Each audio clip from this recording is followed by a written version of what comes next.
Praise the lord. ప్రతిరోజు పరిశుద్ధాత్మతో కలిసి నడవండి అనే కార్యక్రమం ద్వారా మీ అందరికీ కూడా ఈ ఉదయకాల శుభములను తెలియపరుస్తున్నాను. అందరూ కూడా బాగున్నారా?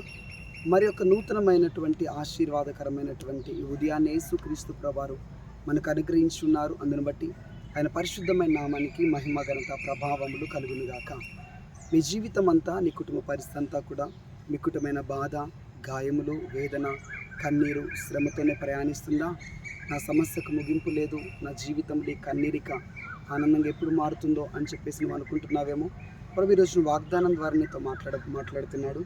యెషయా గ్రంథము 17వ అధ్యాయము 11వ వచనం. గొప్ప గాయములను మిక్కుటమైన బాధయు కలుగు దినమున పంట కుప్పలుగా కూర్చబడును. గొప్ప గాయములతో నువ్వు ఉన్నావు, మిక్కుటమైన బాధ కలిగినటువంటి అనుభవంలో నువ్వు ప్రయాణిస్తున్నావు. అదంతా కూడా నేను పంటను పొందుకునే విధంగా, దీవెనకరంగా, ఆశీర్వాదకరంగా మార్చబడబోతున్నది. ఇప్పుడైతే గాయాలతో ఉన్నావు, మనుషుల మాటల ద్వారా, మనుషుల ప్రవర్తన ద్వారా నీ చుట్టూ ఉన్నవారు ప్రతిరోజు ప్రతినిత్యము నేను గాయపరుస్తూ వేదనకు గురి చేస్తూనే ఉన్నారు, కన్నీళ్ళకు గురి చేస్తూనే ఉన్నారు. బాధతోనే రాత్రంతా కూడా వెళ్ళబుచ్చుతున్నావు. ఎవరి నుంచి కూడా ఆదరణ లేదు, ఎవరి నుంచి కూడా ధైర్యం లేదు, ఓదార్పు లేదు. ప్రభు చెప్తున్నాడు, నేను చూస్తున్నాను, నీ బాధను, నీ కన్నీళ్లను, నీ గాయాలను నేను చూస్తున్నాను. నీ గాయములు, నీ బాధ అంతా కూడా నేను ఎలా మార్చబోతున్నానంటే, నువ్వు పంటను పొందుకునే విధంగా, నువ్వు జయమును పొందుకునే విధంగా, నువ్వు ఆశీర్వాదాన్ని అనుభవించే విధంగా మారబోతున్నది. ఎవరి ముందైతే నువ్వు తలదించుకున్నావో, ఎవరి ముందైతే మీరు గాయపరచబడ్డారో, వేదన చెంది కన్నీళ్లు కార్చారో, వారి ముందే నేను దేవుడు సింహాసనం ఎక్కించబోతున్నాడు, ఘనతకు కారణంగా చేయబోతున్నాడు. యోసేపు జీవితంలో మిక్కుటమైన గాయాలండి, బాధ, చెరసాల అనుభవం, గుంటలో వేయబడ్డాడు. శత్రులందరూ కూడా, తన సొంత వారు కూడా తను గాయపరిచారు. చెయ్యని నేరానికి హింసింపబడ్డాడు. నీ జీవితంలో కూడా చెయ్యని దానికి నువ్వు గాయపరచబడుతూ, చెయ్యని శిక్షను, ఆ పనిష్మెంట్కి నువ్వు గురయ్యావేమో. ప్రభు చెప్తున్నాడు, యోసేపు జీవితంలో తన గాయాలు, తన బాధ అంతా కూడా ఒక రోజున పంటను పొందుకునే విధంగా, ఉన్నతమైన స్థాయికి హెచ్చించబడే విధంగా, ఆశీర్వదింపబడే విధంగా దేవుడు తయారు చేస్తాడు, కలగ చేస్తాడు. అదే రీతిగా నిన్ను కూడా దేవుడు అదే రీతిగా ఆశీర్వదించబోతున్నాడు. ఇప్పుడు గాయాలతో ఉన్నావు, ఇప్పుడు బాధతో ఉన్నావు, ఇప్పుడు కన్నీళ్లతో ఉన్నావు.